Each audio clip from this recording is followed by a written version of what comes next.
Hare Krishna. Hare Krishna.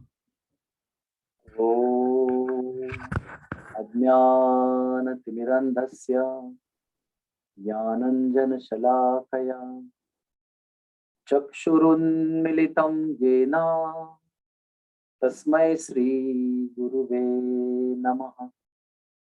Sri Chaitanya Manobishtam Sthapitam Yena Bhutale Swayam Rupa Kada Mayam Dadati Swapadantikam. Sri Krishna Chaitanya Prabhu Nityananda Sri Advaita Gadadhar Srivasadi Gaura Bhakta Vrinda Narayanam Namaskritya Naram Chaiva Narottamam Devim Saraswatim Vyasam Tato Jayamudiraye. Hare Krishna, Hare Krishna, Krishna Krishna, Hare Hare, Hare Rama, Hare Rama, Rama Rama, Hare Hare. Hare Krishna.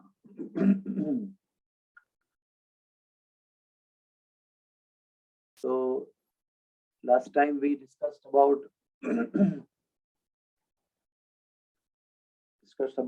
Nanda Maharaj getting arrested by Varuna's soldier, and the next chapter is chapter 29, the first chapter of Rasa Panchadhyayi. 5 chapters of descriptions of varieties of activities of Krishna with Gopis in the form of RaasLeela. So, before we even start discussing about RaasLeela, we will first create an understanding what is RaasLeela, what is the qualification to even approach RaasLeela, who should speak, who should listen, what is the mood of our listening, what should be our mood. So first and foremost thing that I've understood from especially brahmacharis of Radha Gopinath Mandir and the other acharyas, that anything which is very high level, anything which is very esoteric, which is very intimate regarding Krishna's pastimes, we all have to hear it with awe and reverence in the mood of service. This is very important. Most of the times, Krishna's pastimes, and especially the RaasLeela pastimes, are heard for entertainment because it's very exciting. The topmost subject in the spiritual world is RaasLeela of the Lord with his devotees, Gopis. And the same topic, when it comes and reflects in the material world, it becomes perverted. It becomes perverted reflection and becomes most heinous and most undesirable, most obnoxious. That is called as illicit relationships. So that is why, moment we start attempting to approach the most divine esoteric pastimes of RaasLeela, if we are not ripe enough, if we are not ready enough, if we are not qualified, then what will erupt in the heart is only sex desire. That will be aroused in the heart. But at the same time, the great acharyas and the speakers of Srimad Bhagavatam of current times, and also what to speak of current times, Bhaktisiddhanta Saraswati Thakur, Vishwanath Chakravarti Thakur, these great souls, they have explained that amazing. This is something very amazing. We have to reconcile between the two kinds of statements made by the acharyas. What they say is that when somebody is aroused sexually, one should approach RaasLeela of Krishna. Guaranteed, one's arousal will be subdued and one will be pacified. Srila Prabhupada said that today morning I read it. in 10th canto, Krishna, there is commentary, that story form of commentary, Krishna book, he mentions. At the same time, he mentions one should not approach RaasLeela in an unqualified state. At the same time, he mentions one is agitated sexually. One should read RaasLeela of Krishna, because RaasLeela is not Kama Vardhana Leela. It is called as Kama Mardana Leela. It subdues the Kama. The only thing is, when it will subdue the Kama, when we will approach it in the sincere way. Whether we are very peaceful and calm and not agitated, or whether we are agitated, in both the conditions, we should approach RaasLeela with very sincere heart, with a submissive heart, with awe and reverence, in a servitude mood, in the mood of service. We should be in the mood of service to the RaasLeela, to the Leela of the Lord, to the pastime of the Lord. That is what has to be understood. So the same Bhaktisiddhanta Saraswati at one time was giving Bhagavad Katha at Radhakund. And he was very well known as Simha Guru and very famous for his realizations and his stature of devotion. And when he came there, many Brijvasis thought that they will be able to hear many, many esoteric pastimes of the Lord from him. And for about 60 days in a row, he spoke only on the first verse of Srimad Bhagavatam. Janmad yasya yataha. And the same person says also, otherwise also. So what does that mean? They all mean one thing, that we should not approach 10th canto of Srimad Bhagavatam just like that, without reading the other cantos of Srimad Bhagavatam. Because when Krishna left this material world, immediately at the horizon of the material world, Srimad Bhagavatam appeared. And and it was explained that it is not different from Krishna. It is not different from Krishna. And the first two cantos are supposed to be the two lotus feet of the Lord. And then onwards, you see other parts of the body of the Lord in ascending order are explained. And finally, we come to the chest and the kantha and the mukha kamal, the lotus face of the Lord. And 10th canto is supposed to be the not only lotus face of the Lord, mukha kamal, it is smiling face of the Lord. It is explained like that. And to be able to understand the essence of the personality of Godhead, we are supposed to approach the Lord from the lotus feet upwards in a very humble mood. We should submit ourselves at the lotus feet of the Lord first, and then approach upwards in a very reverential, respectful way. And then we behold the beautiful lotus face, smiling face of the Lord. That is why approaching the face of the Lord directly is not a good etiquette. To any elderly, respectful person, we first approach from lotus feet. We bow down first and then take darshan of the lotus face of that personality. Then bowing down humbly and asking for blessings, and then looking up and facing the person eye to eye is the right etiquette. So that is why what the acharyas say is perfectly true, because without studying the Bhakta Charitras, especially it is mentioned the Charitra of Parikshit Maharaj, Charitra of Prahlad Maharaj, Charitra of Bhishmadev. These three things are explained very specifically, that unless we understand the all-rounder personality, Sarvangin, the most perfect personalities and perfect Charitra of Prahlad, Parikshit, Bhishmadev, we cannot claim to be qualified to approach the 10th canto of Srimad Bhagavatam. And all of us should know that Srimad Bhagavatam is not an entertainment. It's not just mental titillation. It is not supposed to just amuse the mind, just entertainment. It is supposed to be uplifting our soul to the lotus feet of the Lord. It is supposed to give the soul the most essential nourishment spiritually that the soul needs. So all this understanding is extremely important. And you can understand that why the RaasLeela is placed in the 10th canto out of 12 canto. It could have been placed in the beginning only. Because the understanding of the RaasLeela will not take place only in the heart of people unless they understand what is the preparatory stories, what are the basic essential stories to understand the Bhakta Charitras. You will be, I don't know whether you remember or not, I had specifically mentioned this in 9th canto when RaasLeela came. In 9th canto, there's a very few verses about Ramacharitra. And there I had mentioned that why Ramacharitra is there before Krishna Leela. Because unless and until we follow the Maryada propagated and followed by the Lord Ram himself, we cannot understand the Purna Purushottam Sri Krishna. Although both are same personalities. Because Lord Ramchandra especially exhibited Maryada, what it needs to be followed. So Lord Ram is to be followed. Lord Krishna is to be adored. We cannot follow Lord Krishna because Krishna married 16,108 wives. Krishna lifted Govardhan. Krishna did so many things. He lifted Govardhan, he danced and he married crores of daughters of Bimal Raja, and so many things are there. We can't imitate Krishna.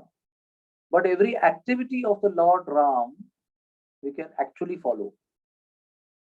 Some of the Aishwarya activity we may not follow. From etiquette point of view, every activity of Lord Ram has to be followed. And when we are well adept with the Maryada practically in our life, given by Lord Ram, we become eligible to understand the Purna Purushottam Sri Krishna. That is why Ramacharitra is placed by Shukadev in 9th canto just before the 10th canto. And all the other charitras like Kunti, Parikshit, Pandavas, Bhishma, Prahlad, Dhruva, Parshuram and Narasimha Leela, all these are placed before, much before. So that we understand. One more thing I remember here very distinctly, that is, without understanding the Srishti Leela in the 3rd canto of Srimad Bhagavatam. Srishti Leela means what?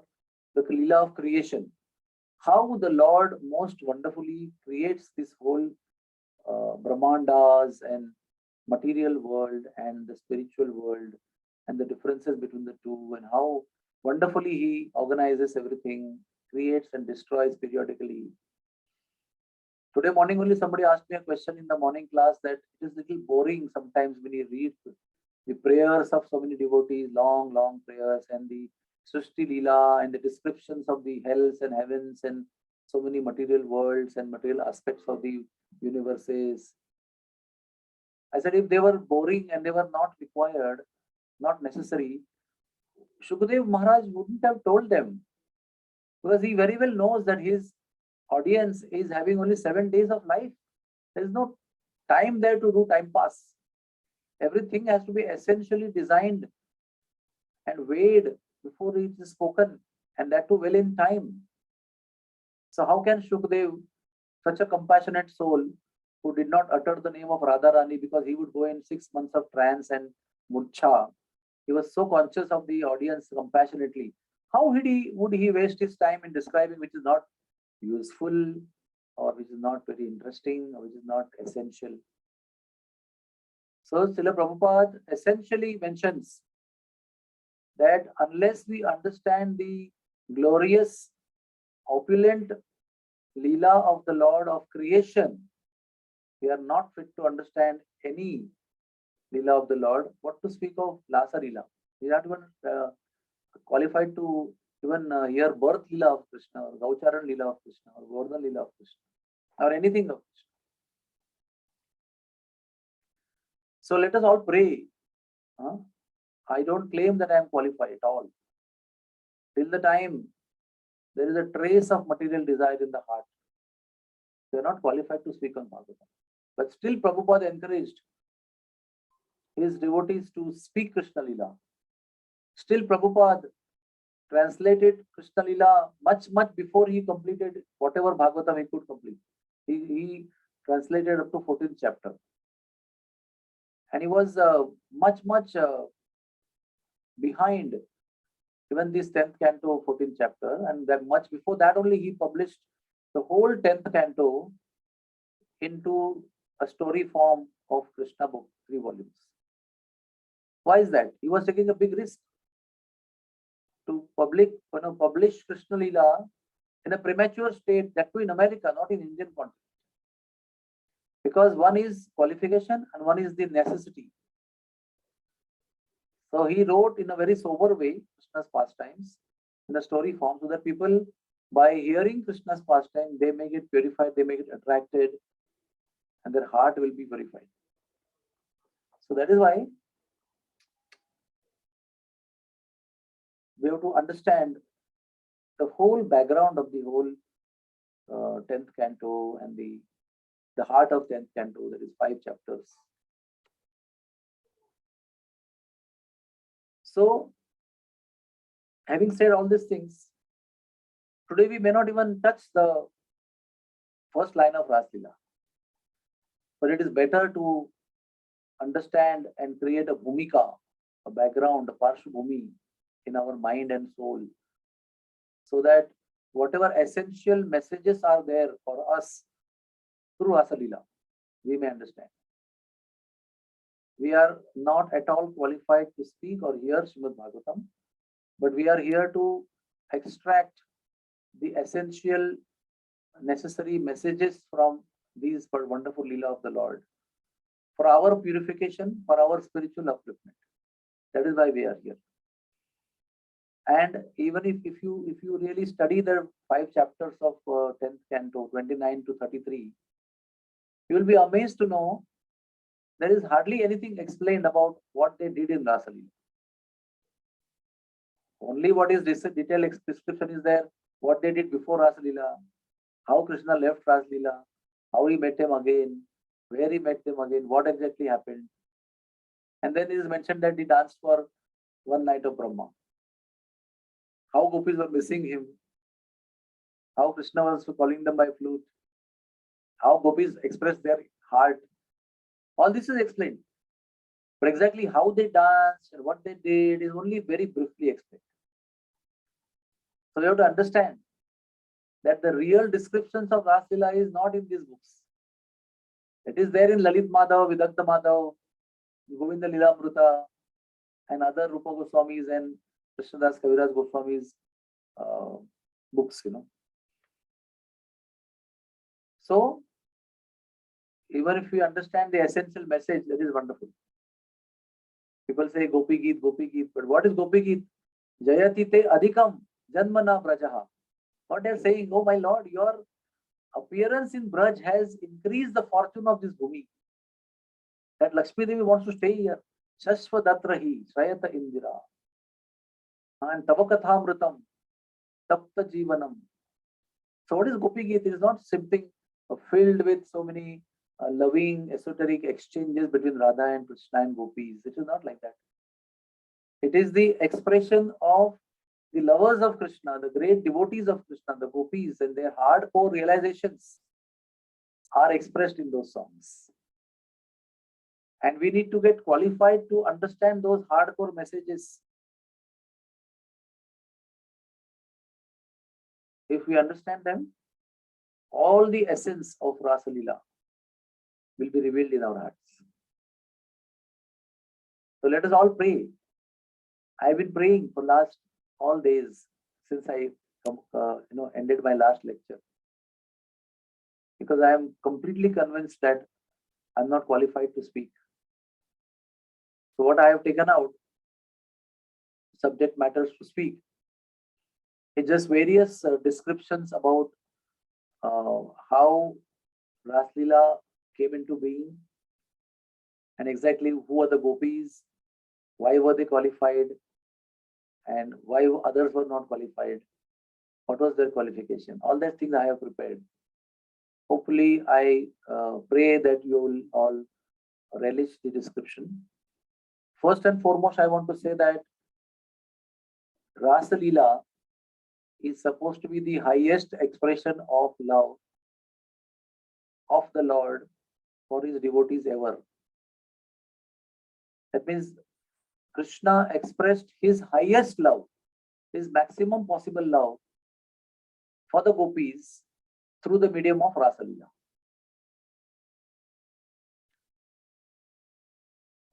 And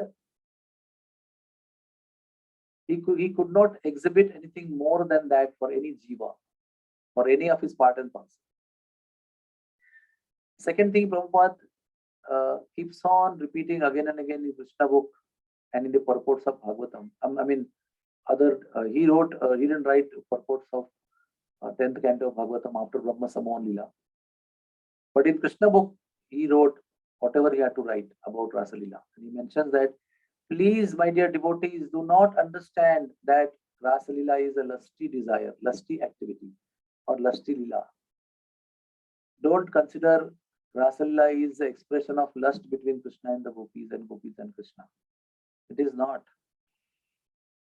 It is simply pure, transcendental, spiritual, loving expression between Sri Krishna, the Supreme Lord, the Supreme Spiritual Being, and the Gopis, who are Supreme Spiritual Beings in the form of devotees. And it is very, very difficult to understand, Prabhupada mentions. It is very difficult to understand what is RaasLeela. We should not even try our best. We should just hear from acharyas. Whatever they have to tell us, we should hear from them. Not individually investigate and understand what is the intricacies and confidential situation which we are not told by the acharyas. We should not do that.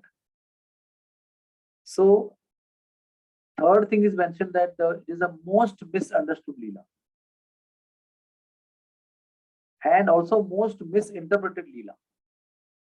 Why it is most misunderstood Leela? Because those who do not have faith in the Lord, they feel, what kind of Lord is this?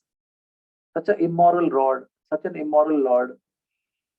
What kind of Lord is this? He is dancing with somebody's wives, and not his wives, or parastri, other women, and that too in the middle of the night.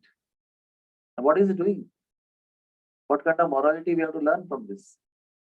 So because there is a lack of understanding of the personality of Godhead, there is lack of understanding of the activities of personality. So that's why essentially it is expected that all the listeners and all the speakers and all the seekers of understanding of RaasLeela must be adept with following the 4 regulative principles and the sadhana of chanting Hare Krishna Mahamantra regularly. Keep that platform intact. Then only something will be understood, if not all. But if these 4 principles and chanting Hare Krishna is not done by a devotee with sincere heart, then there is 100% guarantee that we will not understand, rather we will misunderstand the whole purport of RaasLeela. Unless one is spiritually purified, unless we are spiritually purified, we can't even attempt to understand RaasLeela. That is why it is prohibited for speakers to speak about RaasLeela in general public. This topic has to be discussed only amongst devotees. No non-believer or atheistic or agnostic person should be ever hearing about RaasLeela.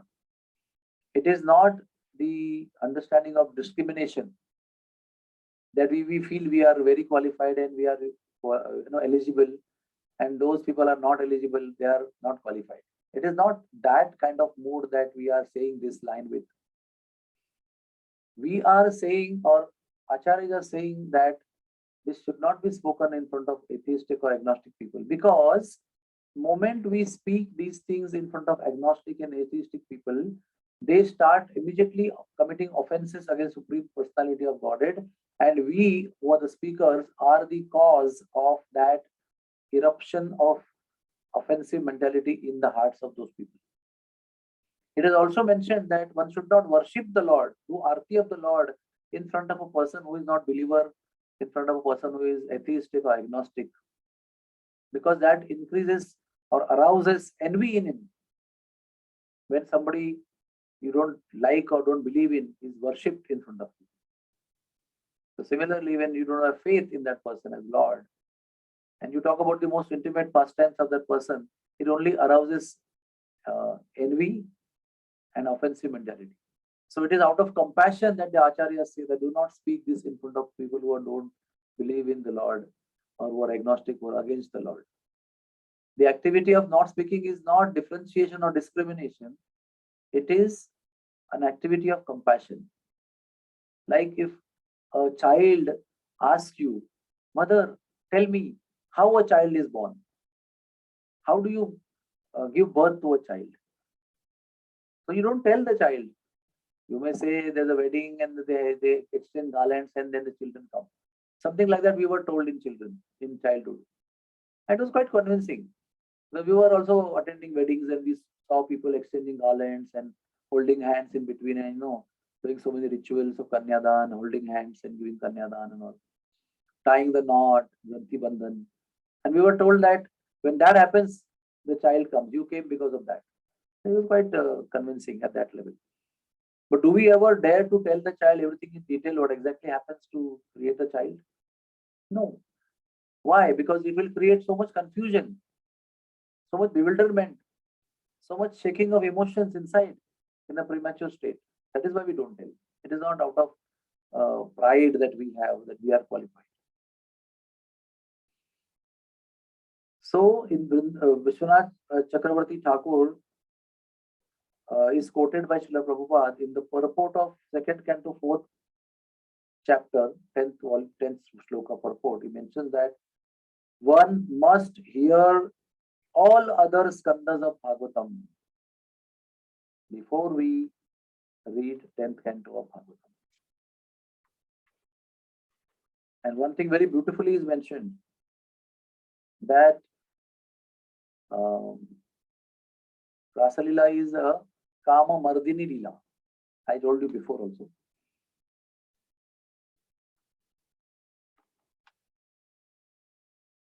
As per the purport of, that's also I mentioned to you already, that in second canto, second chapter, 13th verse, Srila Prabhupada mentions RaasLeela is smiling face of the Lord. And one should approach the Lord from the feet up. And Srimad Bhagavatam is not different from Krishna. Now also, we should understand how exclusive this RaasLeela is. Who are the participants? Only Gopis. How many rasas are there? There are 5 rasas. There is Shanta Ras, there is Dasya Ras, there is Sakya Ras, there is Vatsalya Ras. And all these rasas are supposed to be pure state of consciousness. It is not that they are higher or lower. All these beginning rasa of Dasya Ras, Shanta Ras onwards, everything is a pure state of consciousness. And they all are staying in Vrindavan Dham. They all are qualified, eligible, they've taken birth in Vrindavan Dham. They are Brajvasis. Their knowledge of the Lord as Lord is stolen by Jagat Mohini Maya of the Lord already. So they are already in. They're in that esoteric, exclusive group who are within the Brajbhumi, not out of Brajbhumi, not in Mathura also. But even among themselves, although so highly qualified are people like Sridama, Madhumangal, Raktak, Patrak, Chitrak, Yashoda Mai, Rohini Maya, Nanda Maharaj, Upananda Maharaj, such exalted, unbelievable souls. But even they were not the participants of RaasLeela. Only Gopis were participants of RaasLeela. And if you study further, you will come to know that even all the Gopis were not participants of RaasLeela. Vishwanath Chakravarti Thakur explains, quoting Rupa Goswami's Ujjwal Nilamani, that there were Nitya Siddha Gopis and Sadhana Siddha Gopis. And these Nitya Siddha Gopis were like, Radharani, Lalita, Vishakha. And Sadhana Siddha Gopis are all those Gopis which I will be describing to you today. I hopefully will be able to cover everything, or I'll go and next time I'll cover, but will not hurry up. These Nitya Siddha Gopis trained those Sadhana Siddha Gopis and made them Siddha, made them perfect. And only they were allowed to enter RaasLeela. And some of them got married and had children. They were not allowed to enter RaasLeela. So even amongst those Gopis, those who could participate in the RaasLeela pastime of the Lord, they were special amongst those also. They were filtered amongst those also. Because there are many other pastimes in conjugal Leela of the Lord. There is Holy Leela, there is Jhulan Leela, there is a sitting and talking and laughing Nauka Vihar Leela. There are so many pastimes are there. So they all participated in those. But even among those conjugal Leelas, RaasLeela is the highest. So it required purest of all purest Gopis who only could enter. And even they were qualified to enter, but they were tested very severely by Krishna. They were disappointed, they were discouraged. You can imagine. And then there was a lot of pre-activity of RaasLeela. It just didn't begin immediately. There are so many things happened, which we will discuss in the course of time. And after, like you take one step of entrance, then you enter, then you do preparatory activities, then you actually more preparatory activities, then actually it starts. It is so much of details are there in that. So we have to be only reverential when we hear these pastimes. All the time thinking only one thing, that I'm not qualified and I am simply a mercy recipient of these wonderful pastimes of the Lord. So Kavi Karnapur also explains that Nitya Siddha Gopis gave association to Sadhana Siddha Gopis who did not indulge in their family life with husband. They remained pure. Only these Gopis could leave and join Krishna. Others who did not have Sangha of Nitya Siddha Gopis got children from their husbands and did not get entrance in RaasLeela, as they were not pure enough to enter. This is Vishwanath Chakravarti Thakur. This is Kavi Karnapur also. They were stopped, imprisoned by their husbands, brothers and sisters and children and fathers. They underwent intense meditation in separation. They got purified. Then the Lord appeared and embraced them in their hearts. But they still could not enter RaasLeela. Krishna appeared in their hearts. And some of them, they were imprisoned and they left their bodies.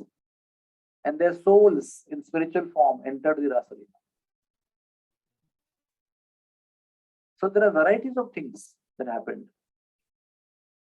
The Acharyas explain that to the degree one becomes advanced in bhakti, the divine aspects of life increase.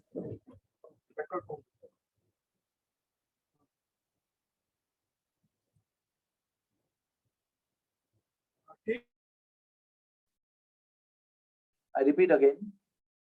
Our Acharyas explain that to the degree one becomes advanced in bhakti, the divine aspects of life increase and material aspects of life decrease. That is a sign of spiritual advancement. When one achieves pure love for God, material aspects get nullified and the body becomes completely spiritual. That means materialistic activities, they get totally nullified. And whatever remains becomes spiritualized. So now I will tell you who were the, like as per Vishwanath Chakravarti Thakur, quoted from Ujjwal Nilamani by Rupa Goswami. He said, Nitya Siddha Gopis, as I told you, Radharani, Ashtasakis, Manjaris. And Sadhana Siddha Gopis were of two categories. One is special group of Sadhana Siddha Gopis, that is Rishi Chari, Shruti Chari, Devakanya. And second were not so special. So today we will discuss about Sadhana Siddha Gopis of special category, category 1. And I hope that I will be able to complete, but doesn't matter. We will continue next time if we don't complete also. First, we will enumerate. There are unlimited number of groups of gopis, but we will enumerate 20 of them, which are prominent special category. One is You also can write down if you like. One is Mithila Vasini Gopis. Second is Shruti Rupa Gopis. Shruti Rupa Gopis means they were the Vedas. Vedas personified Gopis. Rishi Chari Gopis. Kosal Vasini Gopis. Kosal means the place where Kausalya was born, from where Kausalya came. So Mithila is where Sita Devi was born. Shruti Rupa is the Vedas who became Gopis later on. Rishi Charis are rishis who from Dandakaranya. They became Gopis. They are called as Rishi Chari. Then Kosal Vasini, those who are from Kosal Desh, where Kausalya came from. Then those were from in Ayodhya, Ayodhya Vasini Gopis.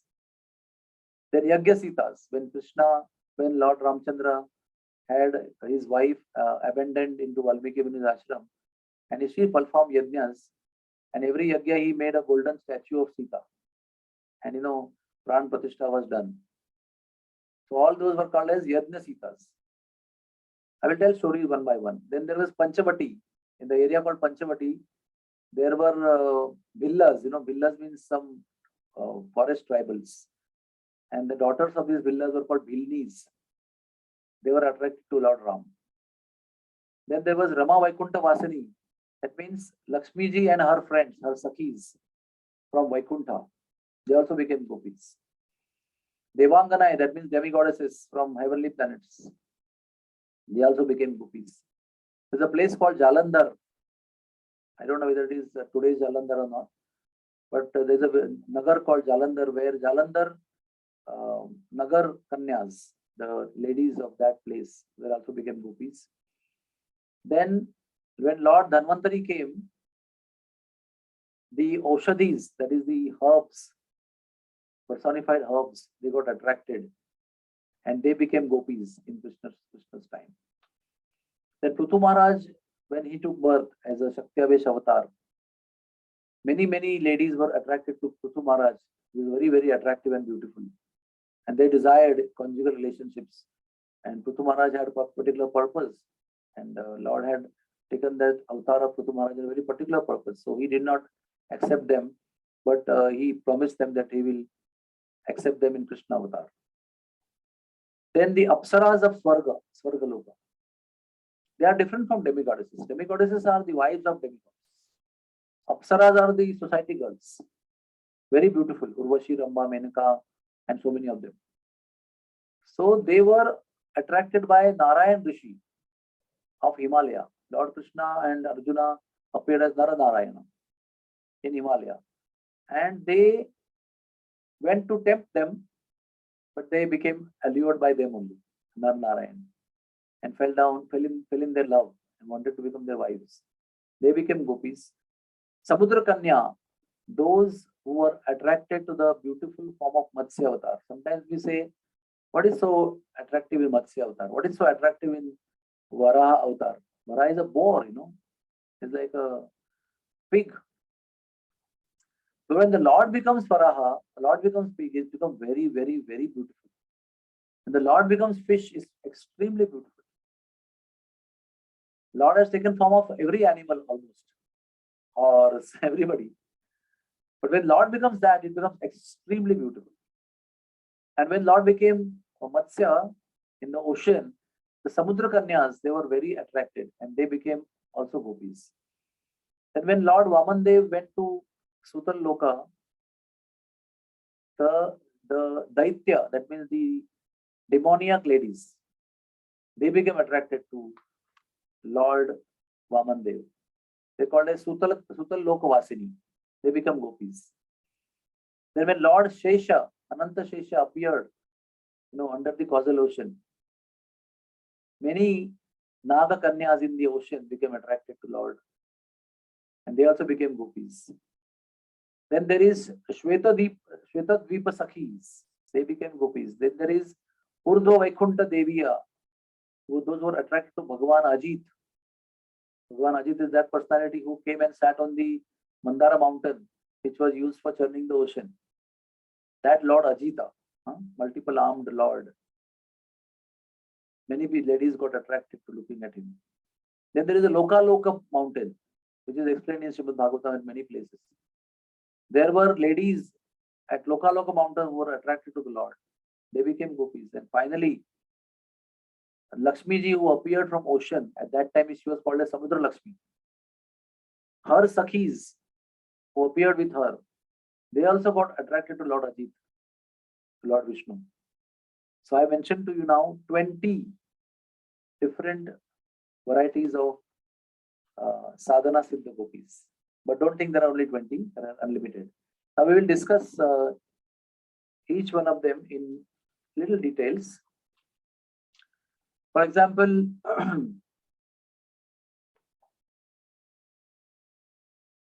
okay. First, I will explain to you some general explanation.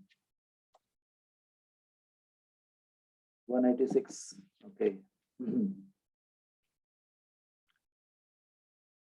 Shruta Rishi Rupa Maithilaha Koshalastatha Ayodhyapura Vasinyo Yatra Sita Pulindaka Rama Vaikunta Vasinya Shweta Dvipa Sakhi Jana Urdo Vaikunta Vasinya Tatha Ajita Padashrita Sri Lokachala Vasinya Sri Sakhyopi Samudrajaha Ta Gopyopi Bhavishyanti Lakshmipati Viradvaje Kaschit Divya Adivyascha Tatha Triguna Vrittayaha Bhumi Gopyo Bhavishyanti Punyair Nana Vidhai Kritai. Whatever I spoke just now, 20. All these 20 types of gopis are substantiated in these verses of Garga Samhita, Govardhan Khanda. So, Kaschit Divya, Adivya, Tatha Triguna Vrittaya is explained that there were some Divya, there were some Adivya, and there were some Triguna Vritti. That means those who were also affected by the three modes of material nature. Variety of gopis were there. All of them, finally, it is explained that Rajan Jata Shad Vrishabhanavaha.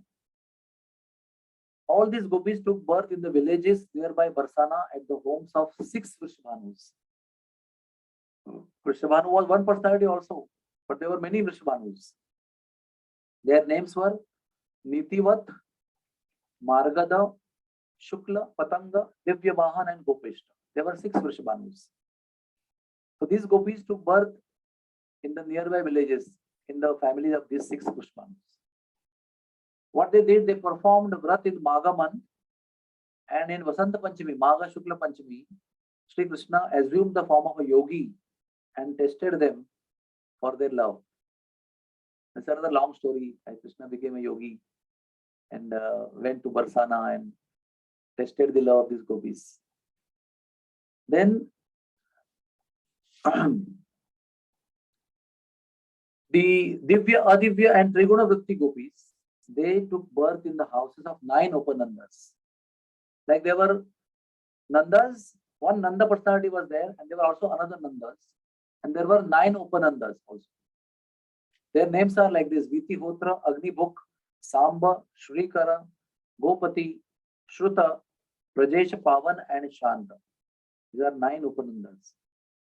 These gopis who took birth at the houses of 9 Upanandas, they all participated in the holy festival of the Lord with Radha and Krishna. Now comes Mithila Vasini gopis. We will now start reading with Mithila Vasini gopis. Please hear carefully.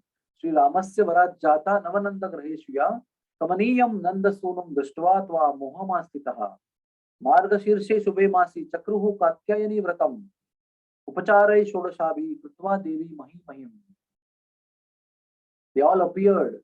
Mithila Vasinis. What are Mithila Vasini gopis? When Lord Ramachandra, he went to Mithila with Vishwamitra, with his brother. On the order of Vishwamitra, they went to Mithila. And there was Swayamvara of Sita Devi. And Lord Ram lifted the Shivadhanusha, and Sita Devi put Varmala on him. And in very few minutes, they got married. But there were many other girls in Mithila, in the place where Sita was born. They all were young girls, and they were attracted to the beauty of the Supreme Personality of Godhead, Lord Ramchandra. And they met him in seclusion and told, "My Lord, we are very much attracted to you. We also want to marry you." And be with you as your conjugal lovers and as your wives. The Lord said, I am Maryada Purushottam in this Leela. I cannot marry you. I am Ekapatni Vrata in this avatar of mine. But in the next avatar, I am coming as Purna Purushottam Krishna. There you can become gopis. So it is explained that they appeared in the houses of 9 Nandas. Before I told 9 Upanandas. Now I am telling you 9 Nandas. So Mithila Vasini gopis appeared in the houses of 9 Nandas around Nandagaon, and they performed Margashirsha Mantha Katyayani Vrata that we read in Bhagavatam, which we also explained to you in the previous lectures. So they performed, Mithila Vasini gopis performed Katyayani Vrata at the bank of Jamuna. Krishna stole their clothes. So they were only exclusive Mithila Vasini gopis who were in the Mithila, young girls attracted to Lord Ram, who took birth in the house of 9 Nandas. Not that all the gopis came to do Katyayani Vrata, and not that Krishna stole the clothes of all the gopis, all types of gopis. No, that is not true. There were only those gopis who were from Mithila. And Krishna stole their clothes. And which day he stole the clothes? On the Margashirsha Purnima that we celebrate in India as Datta Jayanti. On that day, because that was the last day of their 30 days, they began in the beginning of Margashirsha. From Margashirsha, Shuddha Pratima, Kartik Vadya Pratipada, which is from Vrindavan point of view, beginning of Margashirsha. Because in Vrindavan, the months are calculated from Purnima to Purnima. Their typical Damodar month also is from Ashwin Purnima to Kartik Purnima. It's not from Kartik day 1 to Kartik day 30 from our calendar. So from that point of view, when Kartik Purnima ended, the next day of Kartik Purnima is Kartik Vadya Pratipada, which is technically Margashirsha in Vrindavan. So that 30 days from Kartik Purnima to Margashirsha Purnima, they performed Katyayani Vrat. So at the end of the Vrat, Krishna appeared there at the bank of Jamuna and stole their clothes and did the celebrated Chiraharan pastime. And he said he blessed them. After that, on the 5th day, he allowed them to enter in RaasLeela. So this is the first gopi I explained to you, Mithila Vasini. Second is Koshala Vasini gopis. What is Koshala Vasini gopis? Margecha Kosala Naryo Ramam Drishtva Atisundaram Manasa Vavride Tam Vai Patim Kandarpa Mohanam Manasapi Varam Ramo Dadau Tabhyo Risheshavit Manoratham Karishyami Braja Gopyu Bhavishyata. What does it mean? When Lord Ramchandra once visited his mother's hometown, Koshal Des, and Margecha Kausala Naryu, on the Marga, on the road, when he was walking, Drishtva Ramam Ati Sundaram. Ram was very, very good. And he was seen by many, many young girls of Kosal from the hometown of Kausalya Devi. Manasa Vavare Tam Patim Kandarpa Mohanam. They immediately desired in their minds that to have Lord Ramchandra as their husband. Manasapi Varam Ramo. They already did Varan of Lord Ram. And they expressed that to Lord Ram separately in seclusion. And Lord Ram said, don't worry, Manoratham Karishyami, I will fulfill your desire. Lord Ramchandra said, Manoratham Karishyami, Braje Gopyu Bhavishyata, you will become Braja Gopis in Bhavishya, in future. Now, Koshala Pranta, so these gopis, they took birth in Vrindavan, in the homes of 9 Upanandas. Again, 9 Upanandas also had another category of gopis. They were Ayodhya Vasini, Koshala Vasini gopis. Their special characteristics now I am going to read. Please listen carefully. They were the ladies from Padmini Jati. They were bedecked with all good qualities. They appeared in the house of 9 Upanandas, and they were completely attracted by Nandanandan, and they were so attractive in their own behavior that Lord Madhava would always keep smiling at them constantly. And they used to go to sell dahi. Now we read in Srimad Bhagavatam that there were many gopis who were always going to sell dahi. And they would say dahi lo, dahi lo, dahi lo, and in between they forget and they will say sham lo, sham lo, sham lo. So dahi lo, when they will say take our dahi, please buy our dahi. And in between they used to get so absorbed by Krishna's thought, they would start saying, take Krishna, take Sham Sundarji. So these were these gopis specifically who would get lost in their thought process. And in the case of calling for selling dahi, they will call Krishna only. Everywhere, in the skies, in the air, in the water, in Agni, in the trees, in the forest, in the gardens, in the Vatikas, they were only seeing Sham Sundar Bhagwan.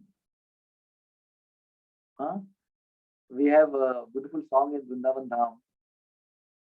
Pati Pati pe Sham, Dagar Dagar pe Sham. Everywhere, whatever, in the pots of water they see Sham, in the water of Jamuna they see Sham, in the trees they see Sham, in the flutes they see Lord Sham, in the flowers they see, in everywhere, in every single place they keep having darshan of Sham only because Sham is settled in their hearts. So whatever they see, everything is Shamamay, Sham Sundarmay. Jit dekho tit Shamamay hai, Sham Kunjavana Yamuna Shama, everywhere Sham and Sham. In this situation, they were not having the consciousness of body and mind. They were completely beyond, and they completely also lost their lajja or maryada, and they accepted and they achieved the avichal bhav of love for Krishna. And Sri Krishna put his hands around their shoulder. They put their hands around Krishna's shoulder, and they completely made Krishna their own property. Kachid rasa parishranta pashvarasya katabrataha Bhagavatam Jagraha bhavnam skandam shlatha dwala yamallika. Like the vines of the creepers, their arms were covering Krishna's shoulder, and Krishna accepted them. It is explained that these Kaushalvasini gopis, their aradhana of Krishna is so glorious that even Ananta Shesh with his 1,000 mouths is unable to describe the glories of Kaushalvasini gopis. Hare Krishna. And the next one is Ayodhya Vasini gopis. Agatam Sitaya Sardha Sainikehe Sahitam Ragum Ayodhya Puravasinya Shrutva Drashtum Samayayu Viksham Tam Mohma Panna Murchitaha Prema Vibala. Just see, Sita Devi and Lord Ram were married in Mithila, right? In the place of Sita's birth. That is called Janakpuri. And first she garlanded him, but Lord Ram said, I will not wed her, I will not marry her because I have only order for winning the Swayamvara.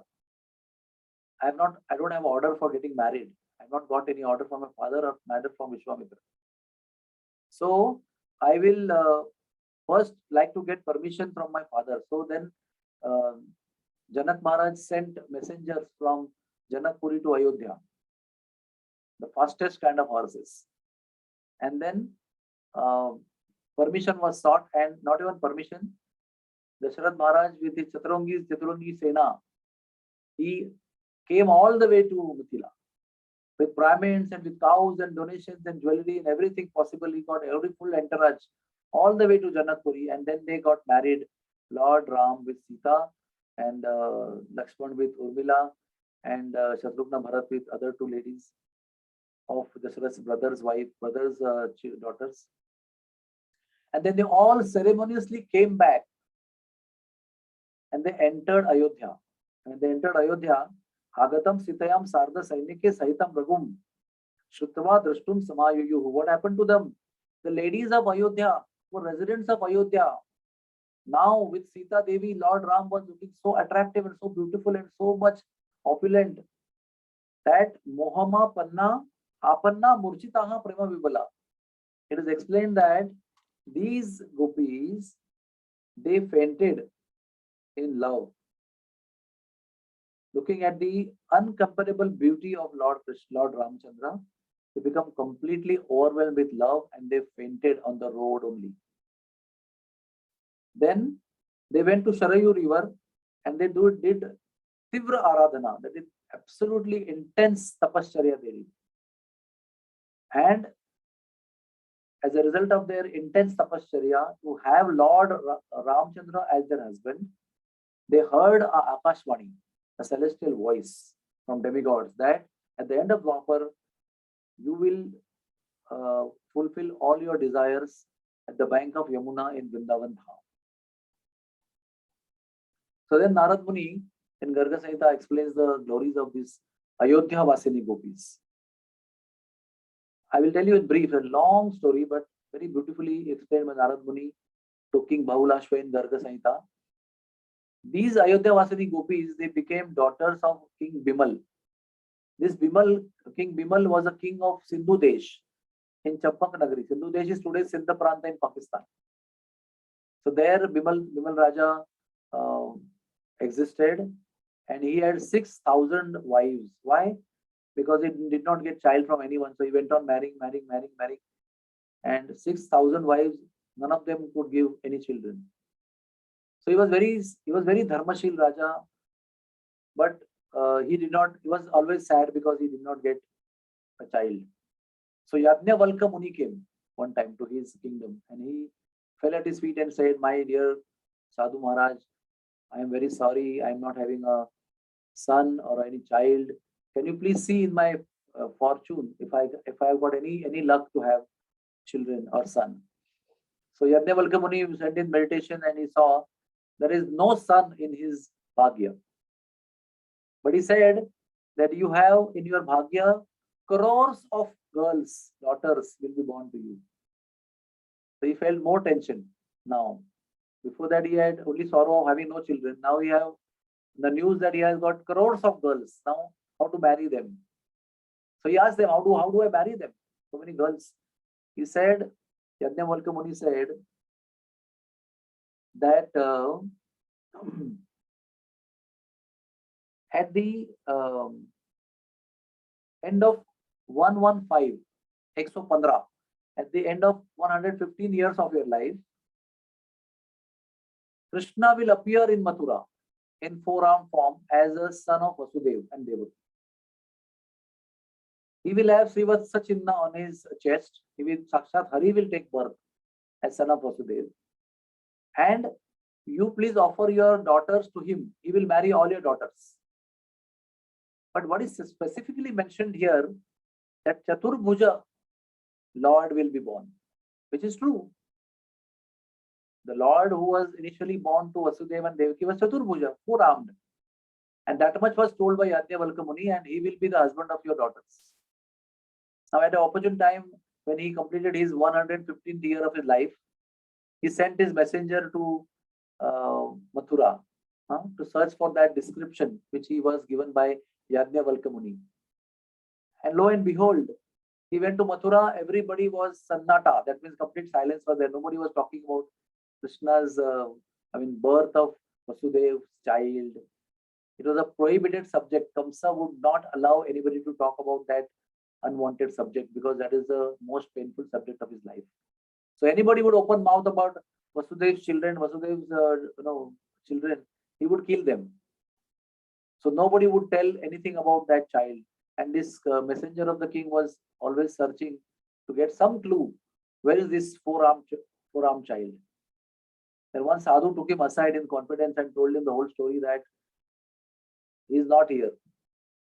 In fact, he was not born only. All the children were killed by Kamsa.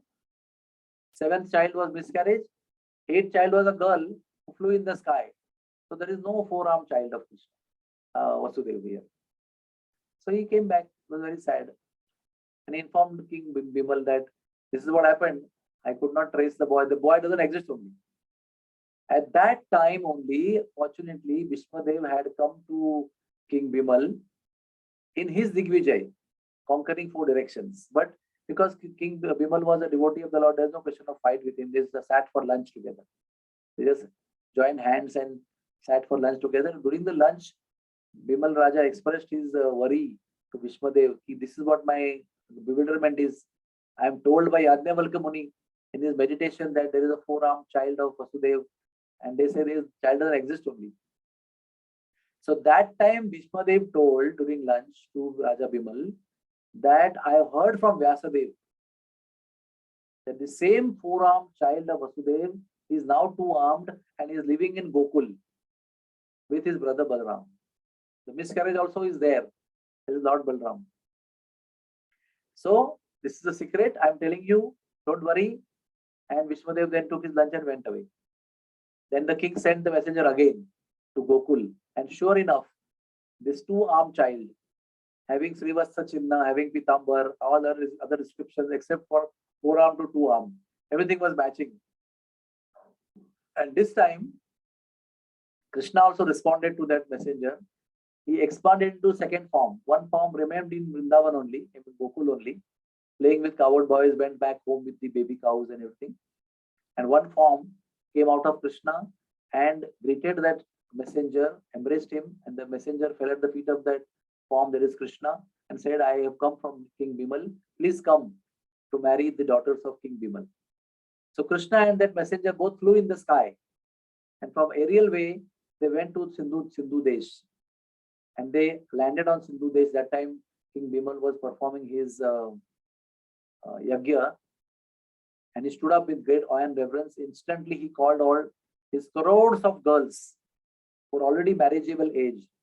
He told them to get dressed up as brides. They all dressed up as brides, crores of girls. I read one time as 3 crores, sometimes I read 6 crores, and sometimes I read unlimited crores. I don't know exactly how many crores. But there were crores of girls, and they were all dressed up nicely as a brides, and they came, and Krishna expanded into those number of forms, and each form garlanded each girl and married them in front of those yagya kundas which are already existing over there.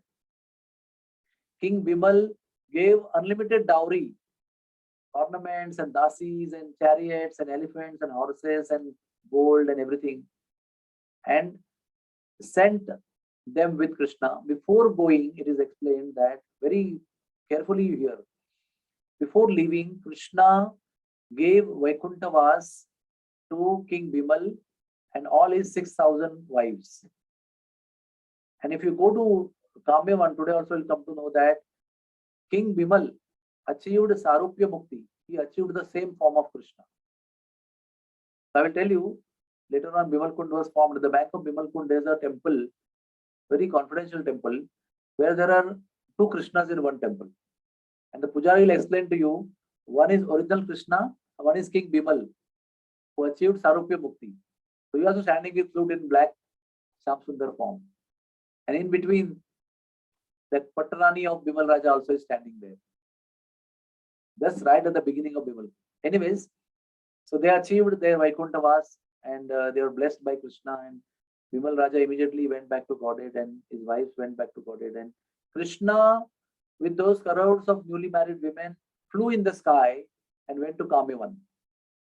And he built crores of palaces, one for each queen that he married just now. Simultaneously, all the other pastimes in Gokul were going on, because one form of Krishna was there, performing all the wonderful Gokul pastimes. And simultaneously in Kamyavan, Krishna was there, grown up, marriageable, married, and he built so many crores of palaces in Kamyavan. And he stayed in those palaces with each of his queens in expanded forms. And one time he performed RaasLeela with all those crores of girls, newly married. And in ecstasy, Krishna and all those crores of newly married women, they shed tears. And all the tears gathered together and formed the most largest tank in the whole Braj Bhumi in Kamyavan called Bimal Kund, which is made out of tears of ecstasy from Krishna and all these wonderfully newly married daughters of Bimal King Bimal. Krishna named this pond after the king, the father of his father-in-law, King Bimal, as Bimal Kunda. And immediately 84,000 of holy places entered that pond to take shelter for their own liberation.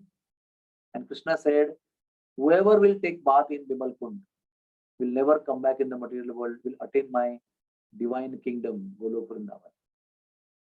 So that's how Vimal Kund is formed. So that's how these Ayodhya Vasinis Gopis are most fortunate. Rase Vimala Putrinam Nanda Jalabindubihi Chutair Vimala Kundo Tirthanam Tirtham Uttamam. By the tears of all the gopis of, Bimal Raja's daughters and Krishna, this Shrestha, the highest of Tirtha, Vimal Kunda was formed. Drishtva Pitvachatam Snatva. That means what? If you see Vimal Kund, if you see drink water, Pitva, if you tam Snatva, if you take bath, Puja Itva, if you worship, oh Bahulashva, Narad Muni is telling King Bahulashva, oh Nripeshwara, Chitva Meru Sumam Papam, Golokam Yati Manavaha. Meru mountain, which is higher than Himalayas also, separating the Swargaloka from the Bhuloka. This Meru Parvat is much bigger than Himalaya also. And if one has sins accumulated of the size of Meru Parvat, even those sins will be burnt, destroyed. If one sees Vimal Kund, drinks water of Vimal Kund, takes bath in Vimal Kund and worships Vimal Kund. And not only they will be freed from all the sins like Meru Parvat, but Golokam Yati Manavaha. There is no doubt that such person will enter Goloka. So this is the third Gopi types. Sadhana Siddha Gopis. Fourth one is Rishi Chari Gopis. Let us read about Rishi Chari Gopis. Gopalo Pasakaha Sarve Dandakaranya Vasinaha Dhyayantaha Satatam Mam Vai Rasartham Dhyana Tatparaha.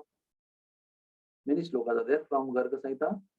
What it means is when Lord Ramachandra entered Dandakaranya, Dandak 1, which is after Dandak Rishi. After staying 13 years in Chitrakoot, 14th year Lord Ramachandra, on the request of Dandakaranya Rishis, left Chitrakoot and entered Dandakaranya. Now, there were Rishis in Dandakaranya who were worshippers of Gopal, that is Sri Krishna, who was a coward boy. And they had attained perfection in such a way that although they were in male bodies, they had developed Gopi Bhav. And when they saw Lord Ram coming to Dandakaranya, they had his darshan, they exclaimed, see, our dear Gopal has come, but without the cow herding stick and without the flute. But he is wearing tree bark and he has matted hair. They exclaimed, our dear Gopal, to whom we love as a conjugal lover, he has come. They had attained perfection in conjugal rasa, that is Madhurya rasa, Shringar rasa, with their worshipable Lord Gopal. And they could identify that this Jatadhari, Valkaldhari Lord is not different from Gopal. So they expressed to Gopal that Dhyana Tuttaya Dadrashuhu Koti Kandarpa Sannibham Iti Ityam Tham Vicharyam Manasa Nemashakruhu Sutim Param. They thought that please marry us. Please give us opportunity to become your wives. Although they were in male body, they had developed that feelings for Lord Ram. And they expressed that desire that we want to be married to you. Like they also told, like Sita is your wife, we want to become your wives. And the Lord said, Eka Patni Vrato Aham Vai Maryada Purushottamaha. So in this particular incarnation, I am Eka Patni Vrata. I am Maryada Purushottama. I cannot marry you. But Manoratham Karishyami Bhavatam Vanchitam Param Dvaparante Bhavishyatha. In the end of Dwapar Yuga, I will come back again in Purna Purushottama and I will marry you. You will become Braj Gopis. So, where these Gopis came, where these Rishis came, the Rishis of Dandakaranya, they took birth in Bangladesh. It is called Bangladesh. And they were born to a Gopa called Mangala Gopa. This Mangala Gopa had 5,000 wives. And from all 5,000 wives, all these unlimited number of rishis of Dandakaranya took birth as gopis. And they, one time become a little financially broken down. So Mangal Gop was wondering, what do I do with these girls? How do I marry them? I will definitely marry them. I want to marry them only to a rich person, kingly person. So they heard about Nanda Maharaj, that Nanda Maharaj is a very rich person. He has 2 sons. So he sent all these girls to serve in the cow shed of Nanda Maharaj, in the Gaushala of Nanda Maharaj. And these girls, when they were serving, what they were doing? They were lifting cow dung from the Gaushala of Nanda Maharaj. But while they were serving their menial service in Nanda Maharaj Gaushala, one time they had darshan of Krishna. So Krishna would come there. As soon as they saw Krishna, their memory of last life aroused. They understood that they were Dandakarana rishis. Now they had attained the gopi form. And then their desire to marry Krishna again aroused.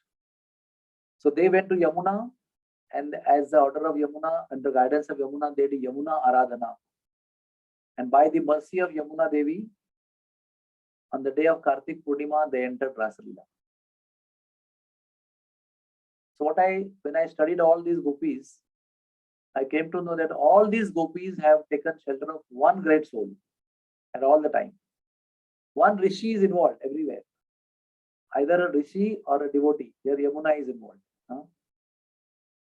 So, in between Yajnavalkya Rishi and Vishwadev were involved to guide King Bimal. And in Dandakaranya Rishi, they became Rishi Chari Gopis. And then finally, they entered RaasLeela on Kartik Purnima. Then we come across 5th category of gopis or Yajna Sita. Now, Yada Yada Karot Yajnam Ramo Rajiva Lochanaha Tada Tada Swarnamayam Sitam Kritama Vidhanataha. Gargasita it is said that many golden deities of Sita Devi were made. Because at one point of time, one Dhobi made some wrong comment on Sita. He actually was scolding his wife. He said, I'm not like Lord Ram. He accepted his wife back from a demon's house. He stayed 1 year in demon's house. Still Lord Ram accepted. I'm not going to accept you. Something like that he mentioned, and that was heard by the Guptachar of Lord Ramchandra. So Lord Ramchandra abandoned Sita in Valmiki Muni's ashram. So, but as a king, he had to perform yajnas as his duty. He was a very dutiful Maryada Purushottam. And in every yajna, he had to have Patni. Yajna has to perform Sapatnik. You have to have Patni next to you. And Patni was in Valmiki Muni's ashram. So every time, on the order of Vasishtha Muni, he had to create a golden deity of Sita, do Pran Pratishtha, and with that, he would do one yajna. So one yajna is over. That would be kept in this palace, and second yajna, second murti was formed, second Pran Pratishtha, and like that many yajnas were formed, were done, and many such golden murtis were there in the palace of Lord Ram. And one point of time, they all became conscious. They became living gopis, living Sitas.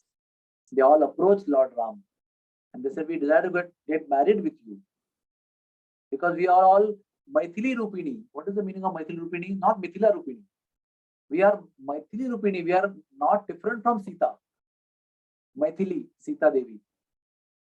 We are Sita only. We sat with you for yajna. So please marry us. The Lord Ram said, no, I have done Panigrahan already of Maithili Sita, long back in Mithila.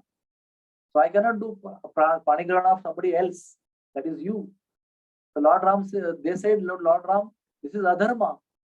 You have made us sit next to you in yajna, and now you are rejecting us. This will be a great sin on your part. How would you rectify your sin? So Lord Ramchandra said, I will rectify. Definitely, I understand this is sin of not accepting you, but I will accept you in the next incarnation. So they all became Prajagopis in next incarnation. So this is Yajna Sitas. Then there's an interesting story of Panchavati Bhilani. Now you all know that Lord Ramchandra, stayed in Panchavati. And in the forest, there were Bhilla caste, that is, forest tribals. And they had young girls. And all the young girls, as Lord Ram stayed there for 1 year, they observed Lord Ram and they were really, really enamored by his beauty. They wanted to actually, they understood that Lord Ram is Kshatriya, he is the Maryada Purushottam, he is the son of Dashrath Maharaj, he is in the forest for some reason. But they were in so much love with him, and at the same time, they also got frustrated because they were not qualified to marry him. So they decided that, see, it is like, sometimes out of humility, one feels oneself so unqualified. So they thought we are tribal women. We are not even Shudras also. So how do we ever qualify to marry Lord Ram? At the same time, we loved Lord Ram. We are fallen in love with him. How do we handle the situation? So they all decided that we will one day take the dust of lotus feet of Lord Ram, put it in our parting of the hair, and we will commit suicide. That's all we can do. We will trace his feet wherever he has walked in the forest barefoot. We'll go there, take the dust, put in our head, and we will die. And they were quite determined, by the way. And Lord Ram is Antaryami, so he also came to know that so many of them are going to commit suicide like this. So Lord Ram appeared as a Batu Brahmachari, as a small boy Brahmachari, to these young girls, and he said, I understand that you are thinking of committing suicide, but I am telling you, have faith in me. Lord Ram will marry you. You will all take birth in next incarnation timetable, and you will become Gopis and he will marry you. Don't worry about that. So he refrained them from committing suicide. And these girls, daughters of Bhilnis, they called Bhilinis, Bhilla's daughters, they took birth as daughters of Vindhya Bhila. At the mountain of Vindhya Parvat, there were Bhil king was there, Bhil Raj. In the next Yuga, Dwapar Yuga, they took birth. And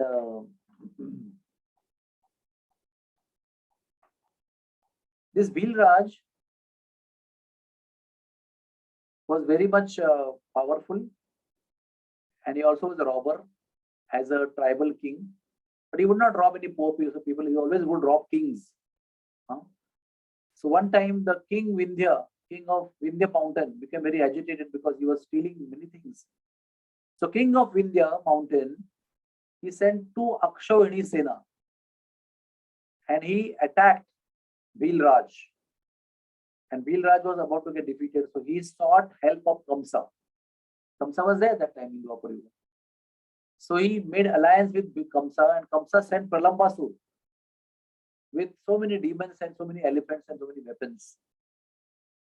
And Pralambasur defeated Vindhyaraj, made Vindhyaraj flee away, and then won the war against the Vindhyaraj, and got this Bhil Raja with his Praja to Mathura. And Kamsa very happily gave shelter to all these big number of people, Bhil Raj. And after taking shelter of Kamsa, Kamsa gave him one area near Brajbhumi, at the border of Brajbhumi. Big area he gave, many yojanas. And there the Bhil Raj from Vindhya area got settled. And there the wives of Bhil Raj gave birth to all these girls who were about to commit suicide in Treta Yuga, who were solaced by Batuk Brahmachari. They took birth there in Brajbhumi, at the border of Brajbhumi. And then they saw Krishna, when they grew up, they saw Krishna herding cows. When they saw Gopal Krishna, they were completely enamored, and their desire arose, which was there in the last life.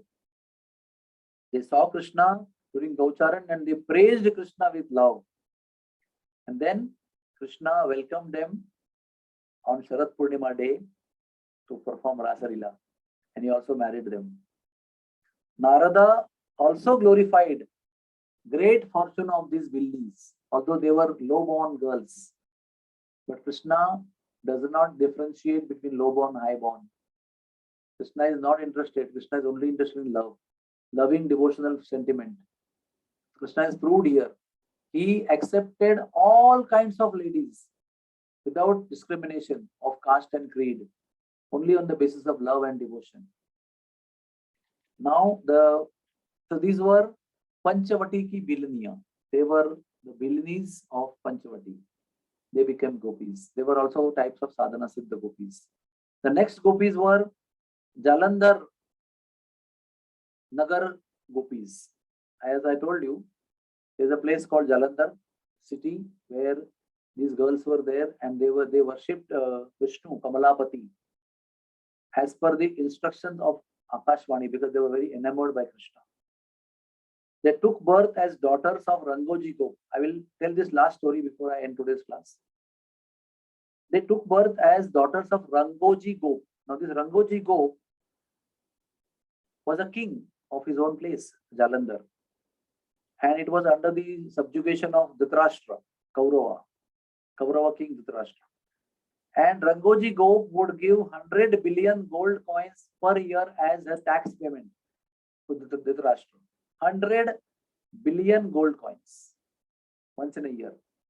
And one time he goofed up, he cheated, he did not go to pay the tax. So Dhritarashtra sent big army and attacked this Rangoji Gop in war. And the Rangoji Gop very intelligently took shelter of Kamsa. And Kamsa himself came to support Rangoji Gop and defeated Kaurav Sena. Dhritarashtra's Sena had to go, retreat and run away. And then Kamsa gave shelter to Rangoji Gop at the outskirts of Braj again. And he there gave birth to his daughters. And those daughters were Jalandhar Nagarti Kanyai. All those daughters of Jalandhar took birth as Rangoji Gopa's daughter. And they all married with Krishna. How they married with Krishna? Very interesting. When Brahmaji stole all the coward boys and all the calves, Krishna became all the coward boys and all the calves, right? And went back home.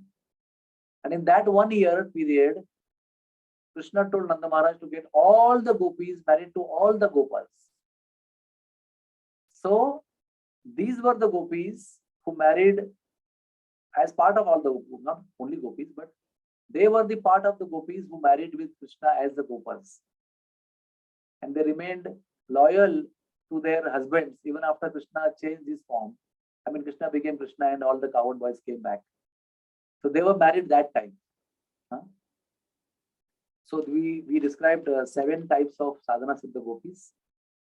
Interesting to know, these gopis, variety of gopis, they did so much of hard work, you can imagine, to be qualified to reach Krishna, to be qualified to serve Krishna, to be qualified to lift cow dung from Krishna's Goshala. They did Yamuna Vrat. They did so many things just to be qualified to enter Vrindavan Dham and to become, a conjugal lover of Krishna. So it is not something which is very cheap, Somebody is dancing in the middle of the night, somebody is playing flute, and somebody is living homes in a very vyabhichari way, in a very illicit way, living their homes and responsibilities running. Don't think like this. We should not think like that, because it is something which is most beyond body, mind, and intelligence, beyond logic. This transcendental love, Trigunatit Prem. And that's why Lord Chaitanya Mahaprabhu glorified gopis as the topmost devotees of Krishna. He would not even see a sandal of a lady. He was such a strict sannyasi. But he would chant on his fingers the names of gopis. That was his sadhana actually. Chaitanya Mahaprabhu glorified gopis as topmost of all devotees. And Krishna himself told all these gopis. There was not one group of gopis, he said. He told to all gopis, Na parayeham. I cannot repay your love. I don't know how to repay your love. I am not capable, even as supreme personality of Godhead Krishna, owner of everything, creator of everything, maintainer of everything, controller of everything, bhokta of everything. I do not qualify or am not able to repay your love. I don't have anything to give you which is equivalent to your love. I am helpless. Na pa rahe hum. I am simply incapable of rewarding your love. So when Supreme Personality of Godhead, all powerful, all resourceful personality, expresses his inability to repay somebody. And who were they? They were these gopis. They made Krishna helpless. They make Krishna appear penniless, unable to repay or reward them. That kind of love these gopis exhibited. That is why we have to worship these gopis. Understand their transcendental position. Hare Krishna, Krishna Krishna, Hare Hare, Hare Ram, Ram Ram, Hare Hare. Thank you very much, everybody, for your patient listening. If there's any question anybody has, please ask before we close.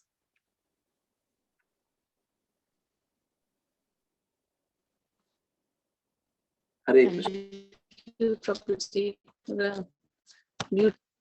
Thank you so much. I can unmute if anybody has any questions. Yeah, beach mein I just unmuted all because somebody was talking. I will now unmute. I have unmuted. Yes. So anybody wants to talk, they can unmute themselves and ask questions.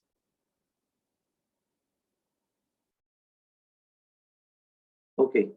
Prabhuji, you mentioned two types of sadhana siddha gopis. One is, so what are their names? The two. I have been describing all the while those special category of sadhana siddha gopis. Today I explained Maithili gopis. Yeah. And second was. No. All these are sadhana siddha category, special category gopis. Yeah. I am describing. Yes, Prabhuji, but you sadhana, mentioned there are two types.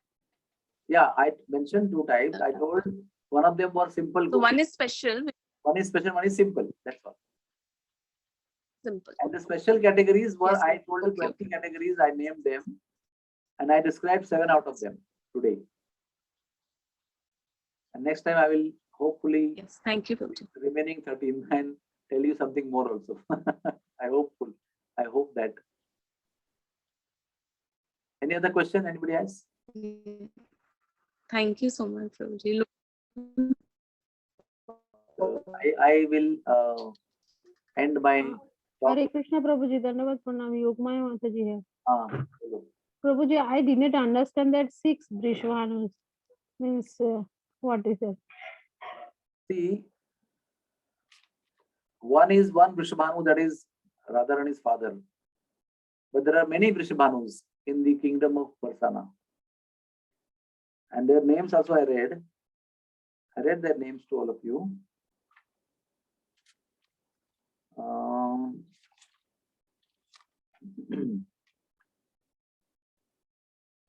Shad Vrishabhanavaha, Rajan Jata Shad Vrishabhanavaha, Nitivat Margad Shukla Patanga Divyavahan and Gopishta.